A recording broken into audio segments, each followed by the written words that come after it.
You ever open a folder that wasn't meant to be opened and feel something watching you from the paper itself? I did.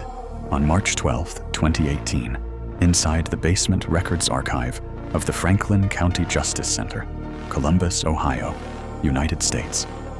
And I wish I hadn't. I was there as a contracted evidence digitization assistant. My supervisor, Detective Harold Brenner, handed me a gray banker's box marked only with a red stripe and a handwritten number. Case 47 to 93C. He told me to scan everything, log it, and not ask questions. At 3:17 p.m., I lifted the lid. The first thing I saw was the stamp.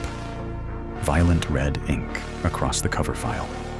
Do not investigate again.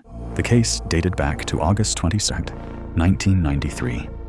Victim: Lydia Monroe, 29, elementary school teacher. Location: Apartment 3B, Willow Creek Residences, East Broad Street, Columbus.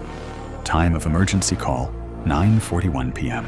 I remember Brenner telling me that night shift, officers found her apartment locked from the inside. No forced entry, no broken windows. The chain latch still secured. Neighbors reported hearing nothing unusual. No scream, no struggle. But inside, Lydia Monroe was found seated upright at her dining table. No visible wounds, no blood, no signs of trauma. Her eyes were open, her mouth slightly parted, as if mid-sentence. On the table in front of her was a yellow legal pad with 3 words written repeatedly, over and over, until the pen tore through paper. He was already here. The autopsy, performed by Dr. Samuel Kessler on August 23, 1993, at 8:12 a.m., concluded cause of death as sudden cardiac arrhythmia. Officially natural, unofficially unexplainable. Toxicology was clean. No drugs, no alcohol, no underlying heart condition. But here's where it stops being normal. In the evidence photos, Lydia's apartment walls had faint writing that investigators initially believed were water stains. Under infrared photography, the stains formed partial sentences. You let him in. He stands behind you. And in one photo, taken at 10:07 p.m. by Officer Daniel Reeve, a reflection appears in Lydia's microwave door, a tall shape, standing directly behind the photographer. Officer Reeve filed a report the next morning, claiming he had not been alone in the apartment. He said he felt breath against his ear while taking photographs. He resigned 3 days later, moved out of state, refused follow-up interviews. Now here's what made Detective Brenner seal the case in 1998. Every August 22nd, exactly at 9:41 p.m., 911 dispatch in Franklin County would receive a hang-up call from Lydia Monroe's disconnected landline number. The property had been vacant since her death. The phone line removed in 1994. Yet the calls continued for 5 consecutive years. Each call lasted exactly 11 seconds. No voice, just low-frequency static, and something else beneath it. Rhythmic, almost like breathing.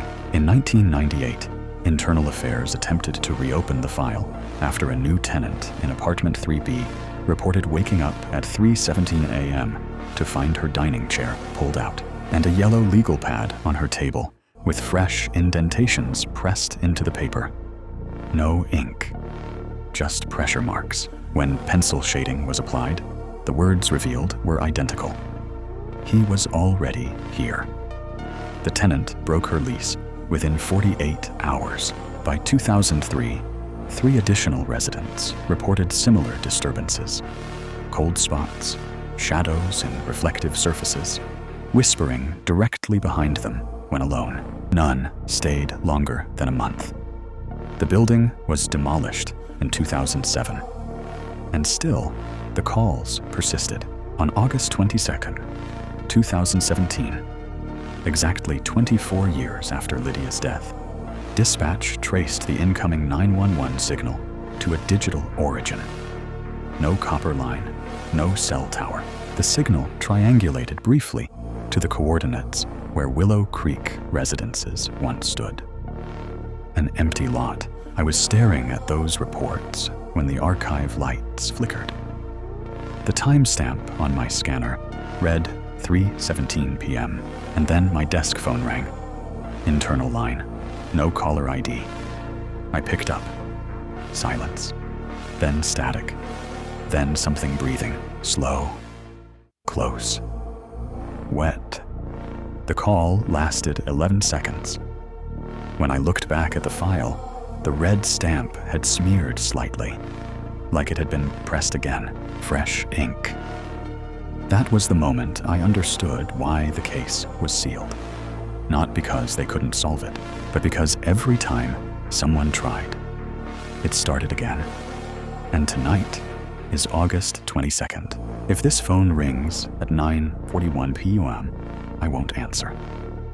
Because I know what Lydia wrote, and I know now he was already here. Follow Dark Horror Evidence for more.